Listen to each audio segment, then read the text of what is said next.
profesor Canel Supió, la visita enganada en esta facultad. Y quiero decir que como docente de esta casa y como director del Departamento de Derecho del Trabajo y la Seguridad Social, para mí es un gran honor abrir este evento para presentar a una de las personalidades más relevantes del derecho social mundial, quien con mucha generosidad nos está acompañando en las dos actividades que hemos organizado, la primera de las cuales se realizó ayer, la mayoría de ustedes ha estado presente, y esta de hoy, que nos permite un seguramente muy provechoso encuentro de los docentes del departamento con un tan valioso pensador. Como ustedes saben, el profesor Supiot nos brindará su disertación de hoy sobre la base de su trabajo, ¿Qué justicia social internacional en el siglo XXI? Estudio que fue publicado en nuestro país por la revista Derecho del Trabajo y cuyo texto les hemos enviado a todos ustedes por vía electrónica.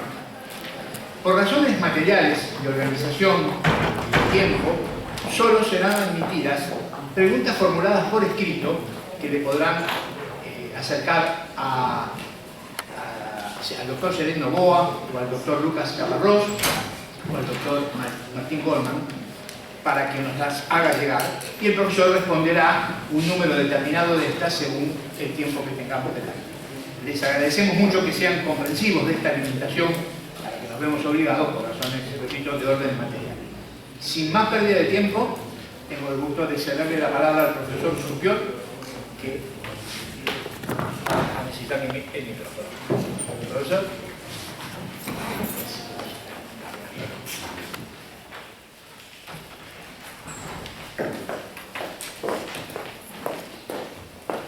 Bonjour à tous, monsieur le professeur, chers collègues, mesdames et messieurs. Je me réjouis beaucoup de vous retrouver ce matin. Je suis très impressionné par le dynamisme du droit du travail dans votre faculté. C'est une discipline qui, dans beaucoup de pays, est un peu en difficulté, à l'image d'ailleurs du droit du travail lui-même. Et je me réjouis de voir combien ici, en Argentine, le débat demeure vivant et important, car de fait, la question du travail ne peut pas être éliminée.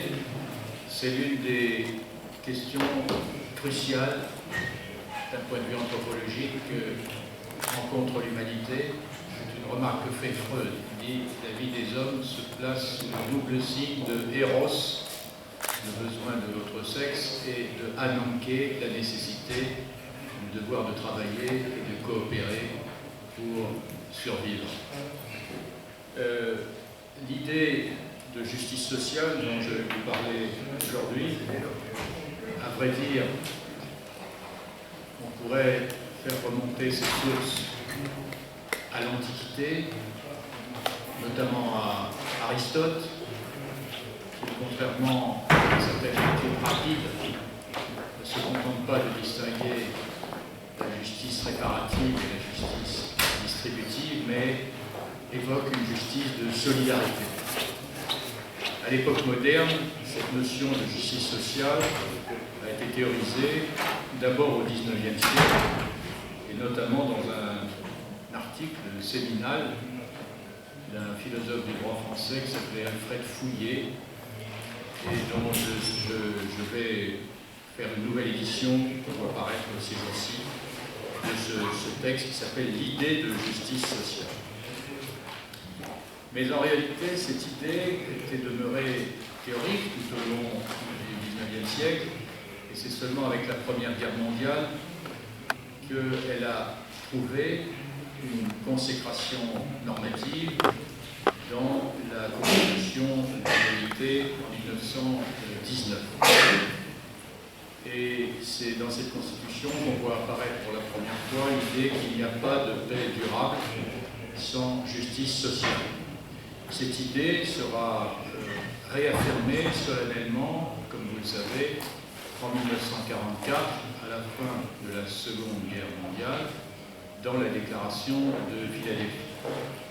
Je souligne ce point car nous pourrions être tentés de voir dans la justice sociale l'expression d'un idéalisme un peu niais, un peu angélique, alors qu'en réalité, il s'agit d'une leçon tirée des massacres les plus insensés que l'humanité ait connus dans son histoire. Il s'agit donc d'un résultat de l'expérience selon laquelle laisser plonger des pans entiers de la population dans la misère offre une ressource pour les démagogues, pour diriger ce sentiment d'injustice contre des boucs émissaires qui peuvent être les étrangers, les immigrés, telle ou telle catégorie. Ça a été évidemment le cas des Juifs pendant la Seconde Guerre mondiale, et engendrer ainsi ces massacres. D'où l'idée de ce lien très étroit qui existe entre la paix et la justice sociale. Une autre idée importante qui est apparue, elle, seulement à un moment de la Seconde Guerre mondiale, qui a été développée par Roosevelt, est le caractère indissociable de la justice sociale et de la démocratie. Dans son discours de janvier 1944, connu sous le nom de Second Bill of Rights, prononcé quelques mois avant sa mort, et c'est ce discours qui annonce la Déclaration universelle des droits de l'homme de 1948, Roosevelt déclarait ceci: « Nous en sommes arrivés à clairement réaliser le fait que la vraie liberté individuelle ne peut pas exister sans sécurité et indépendance économique. » Il ajoute cette citation: « Les hommes dans le besoin ne sont pas des hommes libres. Ceux qui ont faim et sont au chômage sont la substance dont sont faites les dictatures. » Alors cette affirmation selon laquelle les hommes dans le besoin ne sont pas des hommes libres témoignait de la grande culture juridique de Roosevelt, puisque c'est repris d'un arrêt de Common Law qui datait de 1762, l'arrêt Bethel. Et Roosevelt entendait ainsi ancrer dans la longue histoire de la Common Law l'idée que la justice sociale n'est pas un luxe que la démocratie pourrait ou non s'offrir, mais une condition même de son existence, de sa capacité de résistance à toutes les formes de dictature. Loin de conduire les démocraties sur la route de la servitude, comme voudrait le faire croire la réécriture néolibérale de l'histoire, vous savez, la route de la servitude, c'est le titre d'un livre célèbre de Hayek, l'idéal de justice sociale a été la réponse démocratique au bouleversement industriel, et cette réponse démocratique s'est révélée supérieure aux réponses totalitaires durant le XXe siècle. Donc l'État social, ainsi entendu, est vraiment la grande invention juridique du XXe siècle face à ces réponses totalitaires qui prétendaient, quant à elles, fonder l'organisation de la société sur des lois dites scientifiques tirées de la biologie, de l'économie et de l'histoire. Mais la justice sociale ainsi définie n'est pas quelque chose qui peut se définir une fois pour toutes. C'est un objectif politique qui, pour être atteint, suppose des mécanismes, et des mécanismes notamment très propres au droit du travail, qui servent à convertir les rapports, les tensions sociales, les antagonismes inévitables dans toute société, à convertir l'énergie potentiellement violente en un moteur de redéfinition permanente de la justice. Et c'est tout le sens de ce qu'on appelle en italien il diritto sindacale et en français le droit des relations collectives de travail. C'est une sorte de moteur à convertir les énergies et les antagonismes dans un processus qui, par la représentation, la négociation, les conflits collectifs, aboutissent à redéfinir régulièrement ce qui est juste à un moment donné de l'histoire. À la fin de la Seconde Guerre mondiale, ce principe de justice sociale n'a pas été seulement défini dans le cadre des relations de travail, mais aussi il visait à régir les relations entre les nations. On peut dire que, si vous voulez, à la fin de la Seconde Guerre mondiale, il y a eu ce qu'on pourrait appeler un sursaut dogmatique face aux impasses scientistes qui avaient conduit au massacre que j'évoquais tout à l'heure, de Verdun à Hiroshima en passant par Auschwitz. On a réaffirmé le fait qu'un ordre humain ne peut être fondé que sur des principes, je dis sursaut dogmatique, des principes qui sont affirmés et non démontrables. C'est ce que dit d'ailleurs la Déclaration d'indépendance des États-Unis. Vous savez, ça commence par l'affirmation de vérités évidentes en elles-mêmes. Donc il faut s'accorder sur un certain nombre de principes. Et l'objectif poursuivi était donc de concevoir l'ensemble des rapports entre les nations autour d'un principe de justice sociale. D'engager toutes les nations dans une justice plus grande, à la fois à l'intérieur de chacune d'elles et dans les relations entre elles. Ce volet économique international est esquissé dans la déclaration de Philadelphie qui donne mandat à l'OIT d'évaluer tous les programmes économiques financiers à la lumière du principe de justice sociale. Et ce mandat devait surtout s'exprimer dans une organisation nouvelle qui devait être une organisation internationale du commerce dont les principes avaient été posés lors de la conférence de La Havane et dans la charte de La Havane qui a été adoptée en 1948. Si vous avez la curiosité de reprendre cette charte de La Havane, vous y verrez à peu près le programme de l'OMC à l'envers. C'est-à-dire, il s'agissait, je vous donne quelques exemples, par exemple de maintenir une stabilité des cours des produits naturels parce qu'on savait que la sécurité des revenus dans les pays pauvres dépendait beaucoup de cette stabilité des cours. Il s'agissait de lutter aussi bien contre les excédents que contre les déficits commerciaux. Donc disons que l'ambition de la Charte de La Havane, c'était de créer une solidarité économique entre les États fondée sur le principe de la justice sociale avec l'idée qu'on aurait une progression régulière de la situation des pays les plus pauvres et surtout des pays qui étaient en voie de décolonisation. Alors cet objectif, vous le savez, cette dimension internationale a été vite abandonnée. La Charte de La Havane n'a jamais été ratifiée et le principe de justice sociale s'est déployé après la Seconde Guerre mondiale quasiment uniquement dans les ordres juridiques internes. Mais il y a connu un grand succès.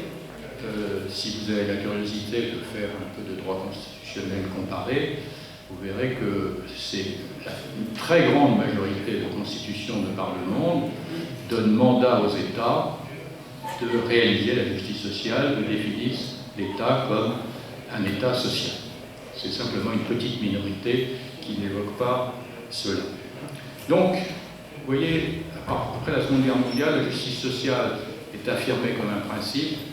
Ça va produire des effets dans les droits internes. En revanche, il y a un coup d'arrêt dans l'ordre international, et ce coup d'arrêt dans l'ordre international va se poursuivre jusque... vous voyez, ce qui se passe dans l'ordre international, c'est que les pays riches n'ont pas envie de partager. Ils considèrent les pays du Sud comme des vassaux économiques et ils refusent, c'est ça la raison de l'échec de La Havane, ils refusent de s'engager dans une vraie solidarité économique et financière pour le développement de ces pays. Et c'est ce qui va conduire ces pays à revenir à la charge à plusieurs reprises. On peut dire que la dernière tentative date de 1974, avec l'adoption aux Nations Unies en 1974 de ce qui s'appelait une charte des droits et devoirs économiques des États. C'est un peu le chant du cygne, je ne sais pas si cette expression existe en espagnol, de cette aspiration à une justice sociale internationale. Et cette charte des devoirs économiques des États réaffirmait un principe de solidarité économique. Elles n'ont plus aucun lendemain, et ce qui va se passer à partir du tournant néolibéral de la fin des années 70, c'est un complet retournement au plan international, c'est-à-dire que non seulement on ne va plus chercher à mettre en œuvre l'idée de solidarité entre les nations riches et les nations pauvres, mais au contraire, on va considérer qu'il faut mettre en compétition toutes les nations du monde. La théorie économique qui a été mobilisée à cet effet, c'est celle de Ricardo, dont vous connaissez sûrement le nom. Ricardo, économiste anglais du XIXe siècle, qui avait théorisé l'idée de l'avantage comparatif, l'avantage compétitif des nations. Donc, le globe commence à être vu, on va parler du globe, de la globalisation, comme un vaste marché sur lequel les nations sont comme des entreprises en compétition. Et l'idée, c'est que la concurrence entre les nations va être le moteur du progrès général, de la même façon que la concurrence dans les nations est censée être aussi le moteur du progrès. Alors, cette mise en compétition a abouti, vous le savez, à la création de l'Organisation mondiale du commerce en 1994 par les accords de Marrakech, qui a justement pour objet d'être la garante de cette concurrence libre et non faussée au plan international. Qu'est-ce que ça a signifié concrètement? Que les pays les moins avancés industriellement ont été incités à utiliser leurs avantages comparatifs vis-à-vis des pays industriels. Quels étaient ces avantages comparatifs? Eh bien, une main-d'œuvre abondante et très bon marché, des ressources naturelles abondantes, et ces deux choses qui vont être, et puis aussi la possibilité, étant donné qu'ils n'avaient pas un état social développé, d'avoir des coûts beaucoup plus bas. Donc, c'est ce qui va engager les pays dans une course au moins-disant social, écologique et fiscal. Pour gagner de la compétitivité au plan international, on va surexploiter les ressources humaines, on va surexploiter les ressources naturelles. Ce mot ressources étant le reflet de ce que j'ai expliqué hier sur une vision purement réifiée à la fois des hommes et de la nature. C'est le capital humain, le capital naturel, ça c'est le vocabulaire de la Banque mondiale. Donc vous êtes incités à l'employer. Les pays du Nord, à l'époque, pensaient naïvement, ils étaient encore dans une pensée, j'allais dire, un peu fordiste. Nous allons expédier nos usines dans les pays du Sud, mais ça va être comme les ouvriers dans l'usine fordiste. Ils vont monter, puis nous, on va être le cerveau. Donc, il y a eu tout ce fin XXe siècle, début XXIe, on voyait ces idées se répéter en Europe, aux États-Unis. Ce processus, c'est très bien, ça va permettre aux pays du Nord de se concentrer sur les tâches les plus intellectuelles, et puis on va laisser la main-d'œuvre. C'était oublié que les êtres humains ont un cerveau partout. Les Chinois actuellement font des centrales nucléaires qui sont beaucoup plus performantes que les Françaises. Et donc cette espèce de pensée néocoloniale, un peu méprisante des pays du Sud, est évidemment démentie par les faits. Mais le résultat de cette nouvelle doctrine, de la mise en compétition généralisée, a été payé d'un prix très lourd en termes de surexploitation de la main-d'œuvre et en termes écologiques. On peut dire, si on prend le cas de la Chine, que c'est un succès, sauf que quand vous circulez dans les rues de Pékin, vous êtes quasiment asphyxié. C'est un succès qui se paye d'une destruction de la nature. Et puis, il y a aussi des pays qui n'avaient au fond pas des institutions suffisamment fortes pour résister à cette compétition. Lorsque vous mettez un pays comme le Mali censément sur un pied d'égalité pour la concurrence avec les États-Unis, c'est absurde. Le résultat, c'est que vous plongez des populations entières dans la misère. Je prends l'exemple du Mali, parce que c'est un pays que j'aime beaucoup, qui est dans les rues de Bamako, je trouve que c'est plus civilisé que les rues de Paris. Et c'est un pays à qui on est venu dire, votre avantage comparatif, c'est de faire, dans un premier temps, du coton. Alors, l'agriculture vivrière, ça doit disparaître, ça c'est passé de mode. Alors faites du coton. Donc ils sont mis à faire du coton. Et puis ensuite, il y a les cours du coton internationaux qui varient. Donc les populations sont plongées dans la misère et non plus les ressources vivrières de l'agriculture traditionnelle, donc elles émigrent. Donc toute une partie de l'Afrique noire est plongée dans une situation économique où il y a à la fois une démographie extrêmement forte et puis un effondrement, une incapacité de se doter de ses propres bases industrielles, de ses propres bases de développement. Donc dans ce cas-là, le phénomène qui en résulte, c'est des émigrations massives de populations chassées par, tout simplement par le fait que les jeunes, si vous allez à Dakar, vous parlez des jeunes gens en face de vous, ils sont pleins d'énergie, de formation, ils veulent montrer ce qu'ils sont capables de faire, et le message c'est il n'y a aucune place pour toi. On n'a rien à te proposer. Alors ils partent. Il y en a beaucoup qui meurent en traversant le Sahara. Et ces migrations massives sont évidemment une source de tension, puisque dans les pays du Nord, où ils arrivent en très grand nombre, ils sont désignés comme les responsables de la dégradation des conditions de travail des travailleurs indigènes. Alors vous avez ce mélange politiquement très explosif. Enfin, dans l'un des exemples maintenant le plus net, c'est en Grèce, et vous avez à la fois une paupérisation considérable de la population sous l'impact des plans d'ajustement structurel et une immigration massive provenant de pays ravagés par la guerre ou par la misère économique.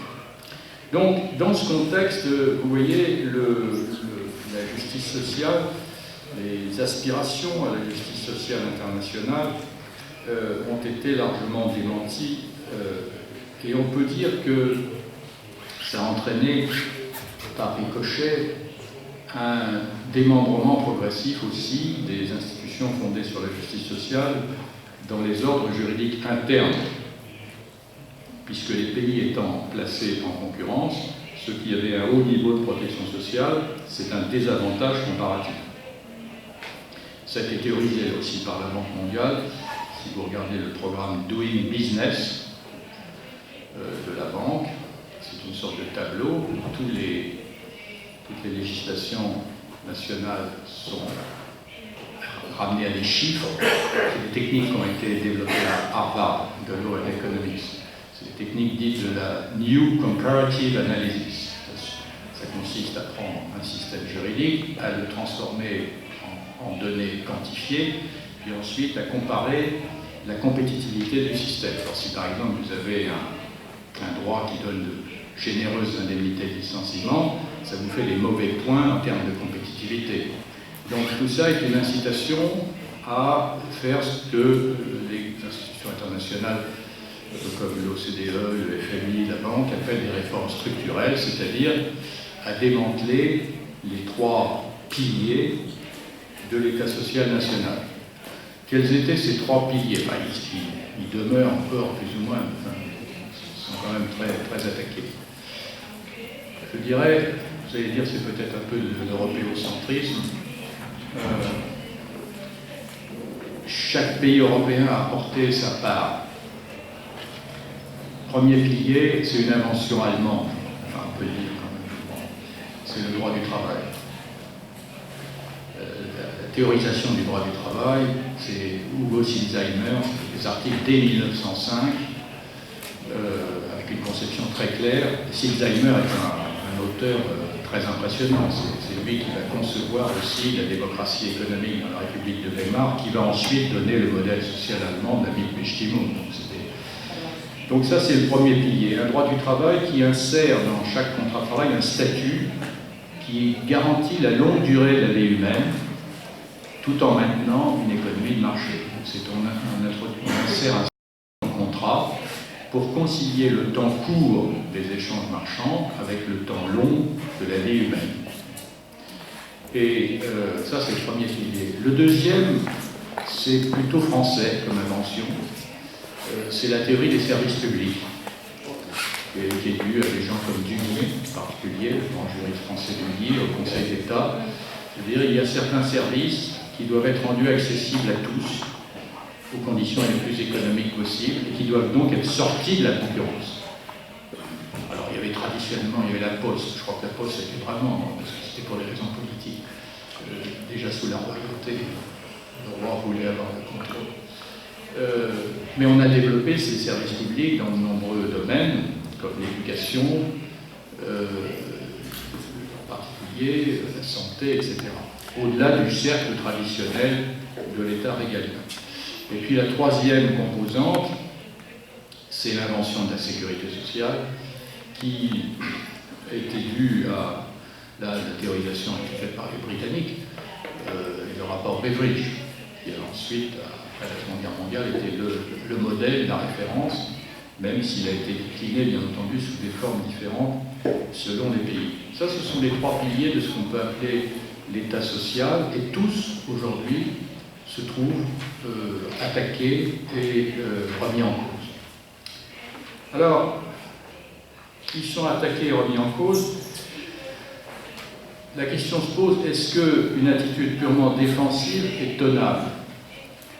Je pense que non, pour des raisons que nous avons évoquées hier soir, parce que les conditions à la fois politiques, technologiques et écologiques de l'organisation du travail à l'échelle du monde n'ont plus rien à voir avec celles de 1945.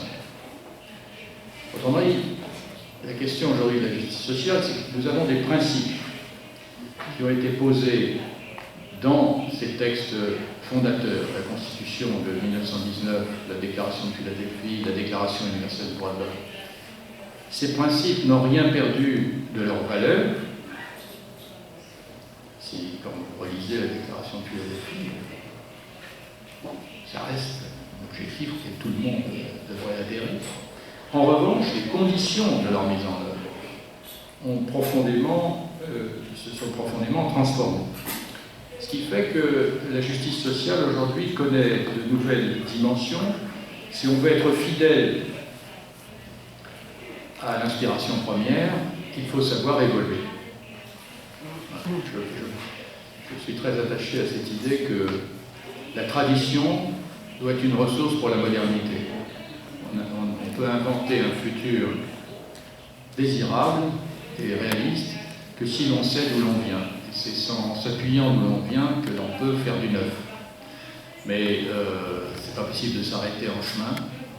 Et puis c'est pas possible non plus de faire table rase. Or actuellement nous sommes pris un peu dans cet étau entre des attitudes purement défensives, notamment souvent du côté syndical. On comprend qu'ils sont dans cette position, ils sont sous le coup d'attaque, mais il s'agit juste de se recroqueviller, essayer de sauver ce qui peut l'être. C'est pas quelque chose qui peut engager une dynamique pour l'avenir. Puis de l'autre, vous avez les partisans de la table rase, disant que l'État social, c'est un obstacle qu'il faut détruire. C'est un petit peu à quoi j'assiste en France actuellement. C'est à quoi a beaucoup contribué quand même l'Union européenne. L'Union européenne met en œuvre une idée que Hayek a développée en 1939 dans un article. Il dit comment est-ce qu'on peut casser ces solidarités nationales qui sont un obstacle à l'ordre spontané du marché. Je pourrais vous donner la référence de cet article de Hayek. Eh bien, il dit qu'il faut créer des fédérations qui vont avoir les responsabilités économiques. Parce que ces fédérations ne sont le lieu d'aucune solidarité affective, de sentiment national. Elles vont pouvoir imposer les règles en dehors d'une démocratie qui ne peut que gêner, entraver l'ordre du marché. Parce que c'est une donnée importante de ces théories néolibérales, c'est qu'elles sont fondamentalement incompatibles avec la démocratie, comme d'ailleurs Roosevelt avait bien vu ce lien étroit qui est entre justice sociale et démocratie. Et il n'y a pas que Roosevelt, hein, déjà Solon, qui est au juriste que Abraham est origine du livre, le grand Solon, ses premières réformes à Athènes, pour dire qu'il faut que chacun puisse vivre décemment de son travail. C'est ça la réforme de Solon. Donc pour qu'on ait la démocratie à Athènes, il faut avoir des gens qui ont une certaine indépendance économique. Autrement, il n'y a pas de démocratie possible. Donc, une des dimensions du néolibéralisme, c'est une attaque contre la démocratie qui est évidente dans l'exemple le plus majestueux, si je puis dire, de fusion du communisme et du capitalisme, parce que je ne crois pas du tout qu'on puisse interpréter la chute du mur comme la défaite du communisme face au capitalisme. Je pense que c'est un moment où commence un processus d'hybridation du communisme et du capitalisme. L'exemple le plus massif de cette hybridation étant évidemment aujourd'hui la Chine.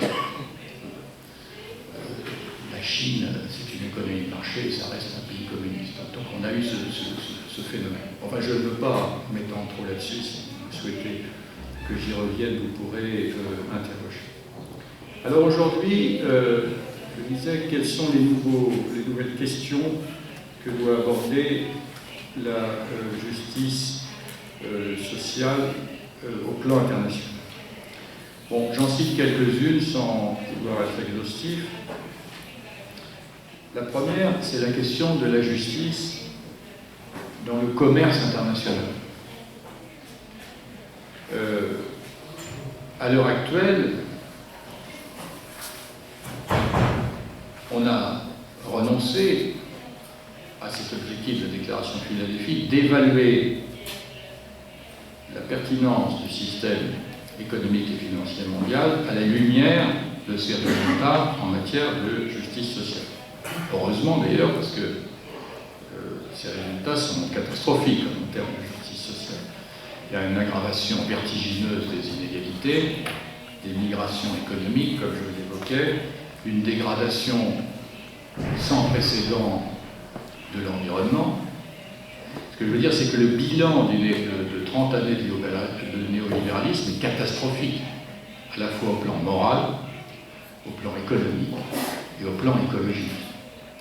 Donc, la question se pose comment on pourrait restaurer des échanges, du commerce, qui soient conformes à un objectif général de justice sociale.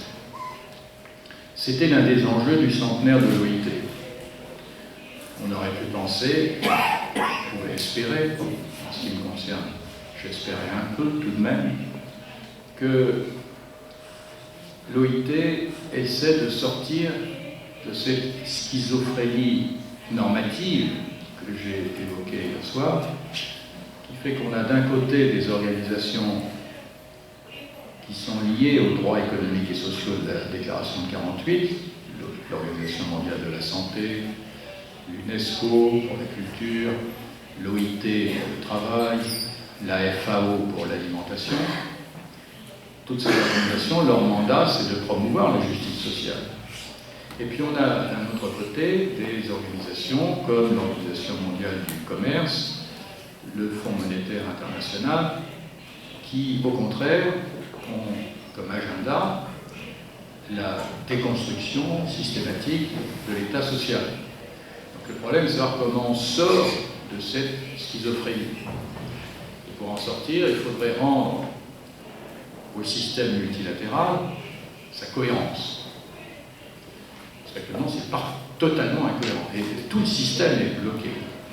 L'OMC elle-même est dans une position très difficile, puisque vous le savez, le président Trump ne veut plus nommer les membres américains, il a choisi une politique d'affrontement commercial avec la Chine. Donc tout ce système, qui était quand même un progrès, on peut penser que c'était un progrès d'avoir un système d'organisation internationale, se trouve aujourd'hui dans une situation de blocage. Et on pouvait penser que l'Organisation internationale du travail, qui est la plus ancienne de ces organisations internationales, puisse jouer un rôle moteur pour rendre une certaine cohérence. Et que le centenaire était un bon moment pour le faire. Pour dire, eh bien, il faut que nous hiérarchisons nos objectifs. Le développement du commerce en soi, c'est une bonne chose, mais sous réserve que ça ne soit pas destructif des hommes et de la nature. Si vous voulez, moi je vois les marchés un peu comme un fleuve. C'est bienfaisant un fleuve. Ça permet d'irriguer les terres. Sauf, donc le marché c'est comme ça, c'est une ressource. Mais si vous le laissez inonder tout, on arrive à ce que Zygmunt Bauman appelait la société liquide, c'est-à-dire une liquidation des sociétés. Donc il faut contenir les forces du marché. Et ça a toujours été l'un des objectifs du droit du travail. Le droit du travail dans nos pays n'a jamais été hostile au fonctionnement de l'économie de marché, mais il en a été au contraire l'un des soutiens. Il a rendu possible, je l'ai dit tout à l'heure, cette fiction juridique du travail marchandise. Si on retire ces soutiens, on va nécessairement à la catastrophe. Donc ça, c'est un enjeu majeur, restaurer une cohérence entre les organisations internationales. Un autre problème qui se pose, c'est de savoir que fait-on des entreprises multinationales. Parce que ça, c'est un autre élément nouveau par rapport à la situation de la fin de la Seconde Guerre mondiale. En 1945, on peut voir l'ordre international comme un pavage d'États, comme un échiquier sur lequel les seuls acteurs sont des États. Aujourd'hui, il y a beaucoup d'autres acteurs. Il y a les organisations internationales et il y a aussi les grandes entreprises. Les organisations internationales, je viens de le dire, il faudrait s'interroger sur leur responsabilité et leur cohérence. Lorsque vous avez eu l'épidémie d'Ebola, une des raisons de l'ampleur de cette épidémie, c'est parce que le FMI était allé dire aux pays considérés qu'il fallait démanteler le système hospitalier. Alors on a envie de dire, mais quelle responsabilité pour les fonctionnaires internationaux qui donnent de telles mesures et qui ensuite on se trouve face à des épidémies que personne ne peut juguler. Donc il faut prendre en compte ces nouveaux acteurs. Et c'est le cas aussi, bien sûr, des grandes entreprises. Aujourd'hui, la situation juridique de ces grandes entreprises multinationales est tout à fait paradoxale. C'est, d'un côté, on les considère comme des personnes comme les autres, titulaires des droits de l'homme. On a la jurisprudence des cours internationales, des entreprises, on dit elles ont des droits de l'homme. Et puis de l'autre, elles ont une puissance, elles ont des moyens financiers qui, pour les plus grandes d'entre elles, dépassent de beaucoup la puissance économique des États les plus faibles. Donc on est dans une situation de savoir qu'est-ce qu'on fait en droit international de ces sociétés. Est-ce qu'on continue à les traiter uniquement comme des individus ordinaires, ou est-ce que l'on considère que leur puissance au plan international en fait des sujets de droit international? Si c'est des sujets de droit international, ils doivent avoir des devoirs à l'échelle internationale. Oui, ça c'est un autre problème qui aurait pu commencer à trouver une amorce de réponse à l'occasion du centenaire de l'OIT, parce que l'OIT a ce bien précieux, c'était une organisation tripartite. Donc il y a des représentants des travailleurs, des employeurs et des États. Et de fait, les représentants des employeurs, c'est essentiellement maintenant des professionnels, il y a beaucoup de lawyers qui sont là pour faire ce qu'on leur dit de faire. Il n'y a pas autour de la table Bill Gates, ni les GAFA, ni donc les vrais acteurs économiques n'ont pas de place à l'OIT.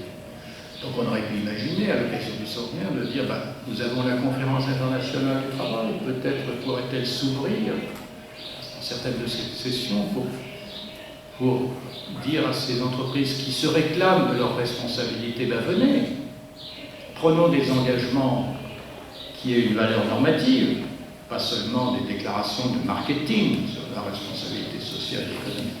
Vous voyez, la mission de l'OIT, qui avait été en 1919 définie comme celle de soutenir les efforts des États qui veulent faire progresser la justice sociale, il me semblait qu'elle devait être aussi aujourd'hui de dire que l'OIT doit soutenir les efforts des entreprises nationales qui sincèrement veulent œuvrer à plus de justice sociale et de justesse écologique. Bon. Mais ça supposait de penser autrement le fonctionnement de la conférence internationale du travail. Alors, bon, je ne veux pas trop dépasser mon temps, mais bon, voilà ce que je pouvais dire sur ces nouveaux aspects de la justice sociale concernant l'organisation du commerce. Maintenant, je vais en prendre deux autres sujets. Comment peut-on repenser la justice sociale dans le contexte des transformations de la relation de travail due à la mutation technique et à la révolution numérique que j'évoquais hier. À grands traits, j'essaie de ne pas trop me répéter, c'est juste pour rafraîchir la mémoire. L'ordre de la seconde révolution industrielle pense la relation de travail comme une relation d'obéissance. L'imaginaire de l'époque, c'est celui de la physique classique. Parce qu'à un moment donné de l'histoire, vous savez, le droit, les arts fonctionnent et les techniques fonctionnent d'un même pas, qui participent d'un même imaginaire. Or, l'imaginaire qui a porté l'Occident à partir de la fin du Moyen-Âge jusqu'à la Révolution industrielle consistait à se représenter l'univers comme une vaste horlogerie. Vous connaissez cette expression, avec Dieu comme grand horloger. Donc, c'est l'imaginaire de la physique classique. Donc, c'est un jeu d'énergie, il y a de la matière, énergie. Et tout est pensé sous ce mode, y compris l'être humain, y compris l'organisation du travail. Donc le travailleur est conçu comme une sorte de rouage obéissant, de mécanisme qui est inscrit dans ce mécanisme horloger. Cette représentation de la physique classique n'est plus celle de l'imaginaire contemporain. Parce que la révolution numérique nous fait basculer dans une autre représentation du monde. Je vais vous en donner un signe que vous pourrez trouver chacun de vous sur votre propre personne. Il y a très peu d'objets que les êtres humains aient toujours portés sur eux, contre leur corps. Il y a eu des objets religieux, un chapelet, une croix, qui est le signe d'une certaine représentation d'un ordre cosmique, duquel participent ces personnes. Mais ça peut être une kippa, ça peut être... Et puis, à partir du XIXe siècle, il y a eu la montre. Alors, tout le monde n'en avait pas. Dès qu'on avait un certain milieu social, on avait sa montre Gousset. Puis après, tout le monde a eu la montre. L'horloge, donc. Et aujourd'hui, qu'est-ce que chacun de nous a dans sa poche? Un ordinateur. Une nouvelle machine. Alors, qu'est-ce qu'il y a de nouveau dans cette machine? On peut dire que c'est une horlogerie perfectionnée. Non. La révolution numérique, c'est vraiment un saut considérable. Car nous avons des machines qui sont capables de calcul et qui sont capables d'interagir avec leur environnement. Donc le principe de fonctionnement de ces machines n'est plus la subordination aux lois implacables de la physique, mais c'est au contraire la rétroaction à des signaux, la capacité homéostatique de maintenir son état et de réaliser un programme. La notion clé de ce nouvel imaginaire, à mes yeux, c'est la notion de programme. Et programmer, ce n'est pas ordonner, ce n'est pas donner des ordres, c'est fixer des objectifs. Donc aujourd'hui, la façon de concevoir le travail humain, la façon dominante, n'est plus « je te donne des ordres, tu obéis sans réfléchir ». Ça, c'était le taylorisme. On dit qu'à l'entrée de certains ateliers à la Taylor, il y avait « check your brain out ». Bon, donc il fallait renoncer à sa cervelle. Aujourd'hui, on ne vous dit plus ça du tout. Mais ton cerveau n'est que le prolongement des réseaux informatiques. Il doit réagir en temps réel, 24 heures sur 24 aux signaux qu'il reçoit. Et pour les managers, c'est tellement 24 heures sur 24, soit des choses, où qu'ils soient dans le monde, pour réaliser des objectifs chiffrés. Alors ce thème, je l'ai développé dans un bouquin qui malheureusement n'est pas traduit en espagnol, qui s'appelle « La gouvernance par les nombres », parce que c'est un changement considérable de paradigme.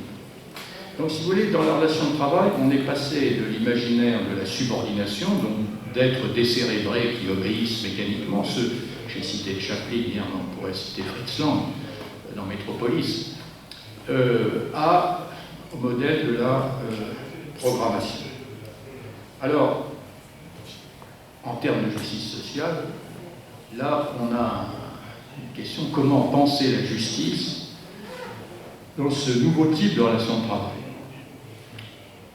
Pour le dire de façon très brève, le risque de ces nouvelles machines, c'est de conduire à un enfoncement dans la déshumanisation du travail. Le travailleur fordiste, il risquait sa peau, il pouvait avoir des accidents, s'il était mineur, ses poumons, c'était des risques physiques. Les nouvelles machines, elles nous font courir des risques mentaux, ce qu'on appelle les risques psychosociaux. Je vous donne juste un chiffre. En France, de 2012 à 2017, il y a en 5 ans, le nombre d'affections psychiques au travail, maladies mentales au travail, a été multiplié par 7 en 5 ans.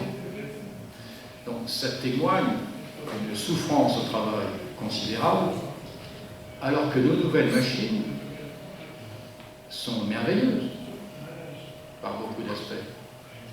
Quand j'explique à mes étudiants que j'ai écrit ma thèse à la main, 1300 pages dactylographie, ils me regardent comme un dinosaure. Mais ils ont raison.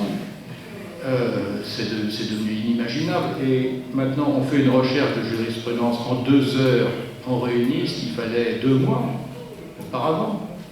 Donc, nous avons des machines merveilleuses à condition de les laisser à leur place de machines, de s'en servir pour libérer les capacités créatrices des êtres humains.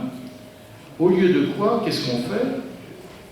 On s'entête à traiter les êtres humains sur le modèle de ces machines. Donc, je te programme, tu as tes objectifs, je vais les évaluer, et ça donne, je crois que je l'ai cité hier, ces infirmières qui disent on nous demande de soigner l'indice plutôt que le malade. Donc l'enjeu très lourd en termes de justice sociale face à la révolution numérique, c'est comment peut-on domestiquer nos machines. Et c'est d'autant plus complexe qu'aujourd'hui, cette forme de programmation ne concerne plus seulement les travailleurs qui étaient subordonnés, les ouvriers, les employés, mais ça concerne aussi les dirigeants eux-mêmes, avec les techniques de la corporate governance, qui ont assujetti les dirigeants d'entreprise à la création de valeur pour les actionnaires, eux-mêmes sont pris dans ces boucles de réalisation d'objectifs quantifiés, et l'objet même du travail, l'utilité de l'entreprise n'a aucune place dans ces montages. On est vraiment de purs chiffres de résultats financiers. Donc la justice sociale, pour le dire autrement, elle devrait être entendue aujourd'hui, je vais peut-être terminer d'ailleurs là-dessus parce que je suis fatigué, dans un sens nouveau qui a été, la pas été avancé jusqu'à présent, sauf dans une toute petite phrase de la déclaration de Philadelphie que je vais vous citer. La justice sociale telle que on le comprend dans la Constitution de l'OIT ou la déclaration de Philadelphie, c'est essentiellement une question de juste répartition des richesses. C'est une certaine égalité, une justice dans la répartition des biens économiques. Donc il faut que les plus pauvres gagnent assez pour vivre décemment. C'est pas trop d'inégalité sociale.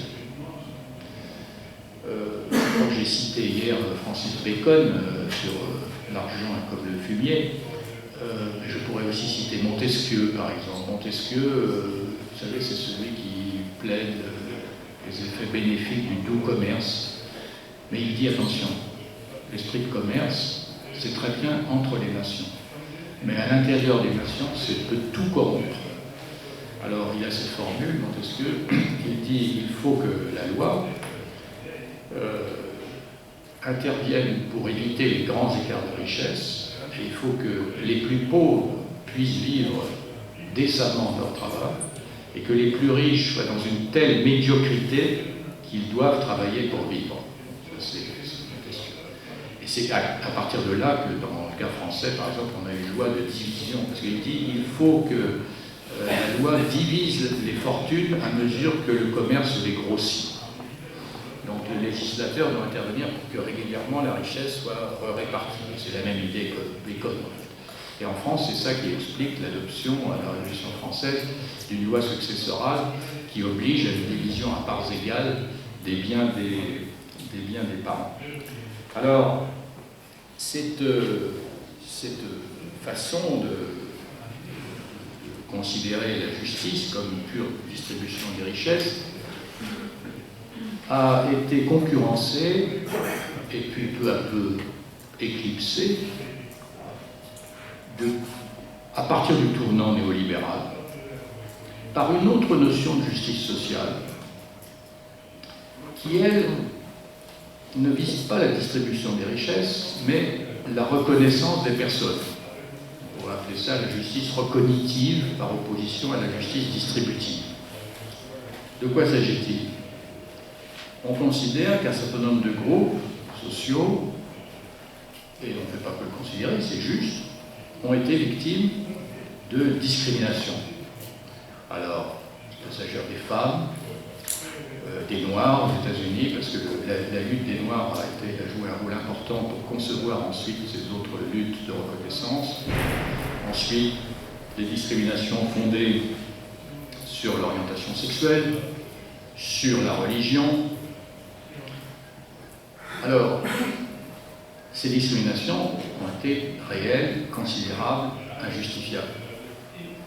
Mais il y a deux façons de les envisager. Il y a eu la façon de Martin Luther King, qui dit « Je vous prends au mot de vos propres principes. La Constitution américaine, c'est l'égalité, la fraternité de tous les êtres humains. Or, nous, les Noirs, nous n'avons pas accès à ce nombre d'endroits. Donc, nous demandons que vous soyez fidèles à ces principes. » Ça, c'est la génération de Luther King, c'est sur ces bases qu'elle lutte. Mais le tournant pris avec cette justice sociale recognitive n'est pas celui-là. Il consiste à dire nous voulons être reconnus en tant que Noirs, en tant que femmes, en tant qu'homosexuels. Donc, et donc nous voulons à l'intérieur même de la cité avoir que nos propres règles, nos propres manières d'être soient reconnues par les autres. C'est ce qu'on appelle le communautarisme. Ça a été théorisé notamment au Canada par Charles Taylor. Il y a eu le livre La lutte pour la reconnaissance de Axel Honneth. Ricoeur a écrit aussi sur ce sujet, mais avec beaucoup de prudence, Ricoeur, parce qu'il dit que la lutte pour la reconnaissance conduit à un désespoir de tous, parce qu'elle est insatiable. Toujours est-il que c'est cette conception de la justice sociale qui aujourd'hui est dominante, par exemple aux États-Unis. Justice sociale, ça renvoie aujourd'hui à la reconnaissance, c'est les luttes qui se mènent à la Cour suprême pour créer des toilettes transgenres. Alors, cette nouvelle définition de la justice recognitive a pénétré un peu le droit du travail. Si je vous donne l'exemple du droit français, de 1980 à nos jours, le statut de salarié, le statut économique, n'a cessé de se fragmenter, de se diviser, les inégalités de plus grandes s'y sont installées. Mais dans le même temps, le nombre de discriminations prohibées a été augmenté une fois tous les 2 ans environ. Il y a une nouvelle interdiction, une nouvelle forme de reconnaissance qui intervient dans le Code. Alors, je ne m'étends pas plus sur la justice cognitive, mais disons que ce qui la caractérise, c'est d'être fondée non plus sur l'avoir économique, mais sur l'être. Alors je sais qu'en espagnol, il y a plusieurs verbes pour être. Là, c'est l'être au sens philosophique, au sens sein. Donc je veux être reconnu comme pour ce que je suis. C'est un élément d'identité, ce sont les buts de reconnaissance identitaire. Alors en ce qui me concerne, je plaiderais plutôt pour un 3e volet pour répondre aux besoins actuels de la justice sociale. D'abord, il faut restaurer le souci d'une justice distributive. C'est évident. Nous sommes face à des inégalités économiques qui sont devenues invraisemblables par leur taille, qui sont source de tensions sociales. Il suffit d'ouvrir le journal, les gens n'ont plus les journaux, mais regardez votre écran de smartphone, le Chili, la Catalogne, les Gilets jaunes, le Brexit. On voit sous nos yeux se réaliser ce que dit la Constitution de 19 lorsqu'elle dit « laisser prospérer la justice, ça va être la source de mécontentement tel que la paix sera mise en danger ». Bon, voilà, nous y sommes. Donc, la restauration d'une justice distributive est indispensable. Sur ce qui est de la justice recognitive, en ce qui me concerne, je reste un peu à l'ancienne en disant qu'il faut être intransigeant sur la non-discrimination et s'engager dans des formes où on assigne des personnes en fonction de la couleur de leur peau, de leur religion, etc. Je trouve que c'est très dangereux parce que ça peut se retourner à tout moment. Bon. Mais la 3e forme, qu'est-ce que c'est? Eh bien, si nous revenons à nos textes les plus vénérables, par exemple au Code de Justinien. Dans les instituts, vous savez, ils sont organisés en 3 parties. Il y a les personnes, les choses, les actions. Alors on peut dire que ça nous fait 3 dimensions de la justice sociale. Les choses, c'est la justice distributive, les personnes, la justice recognitive. Ce qui nous manque, c'est une conception de ce qu'on pourrait appeler une justice ergologique, c'est-à-dire, d'une façon moins prétentieuse, c'est une juste division du travail. Pensez à cette question qui a été refoulée par le Fordisme, ce que j'évoquais hier.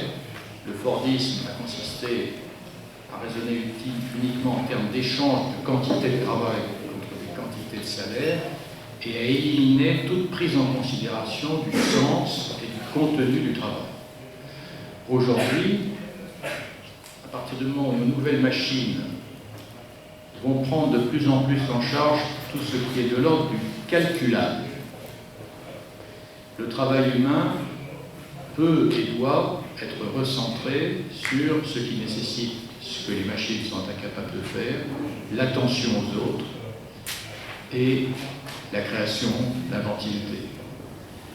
Et il y a donc dans la déclaration de Philadelphie, alors je ne sais plus où elle est dans mes papiers, donc je vais vous la citer de mémoire, donc imparfaitement, mais il y est indiqué que c'est le seul texte international où il est question du sens et du contenu du travail. Le seul. Il dit qu'il faut faire en sorte que chacun puisse être employé à une occupation où il est la satisfaction de montrer son savoir-faire en servant une mission d'utilité commune.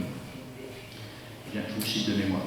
Vous avez les deux volets d'une juste division du travail, celle qui concerne la façon de travailler, la possibilité pour chacun de montrer son savoir-faire, sa qualification, et d'autre, l'utilité de cette fonction au regard du bien commun.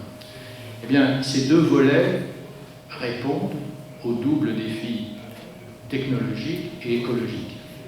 C'est-à-dire donner aux travailleurs aujourd'hui la possibilité de s'exprimer, d'avoir une emprise réelle sur le sens et le contenu de leur travail, c'est ce qui est requis à la fois par la révolution informatique et par la crise écologique, de façon à ce que, en tant qu'acteurs économiques, les travailleurs puissent dire, par exemple, eh bien, non, c'est pas bien de fabriquer des logiciels en sachant que dans 2 ans, on s'arrangera pour qu'ils soient plus valables, ou des imprimantes. Je ne sais pas, vous n'avez pas ce problème, vous, avec les imprimantes au Chili. Il faut les changer tous les 3 ans, on les jette, enfin c'est une gabegie incroyable. Et bien on pourrait imaginer que les travailleurs disent non, nous on veut fabriquer des produits solides, de longue qualité, on ne veut pas concourir à dévaster la planète.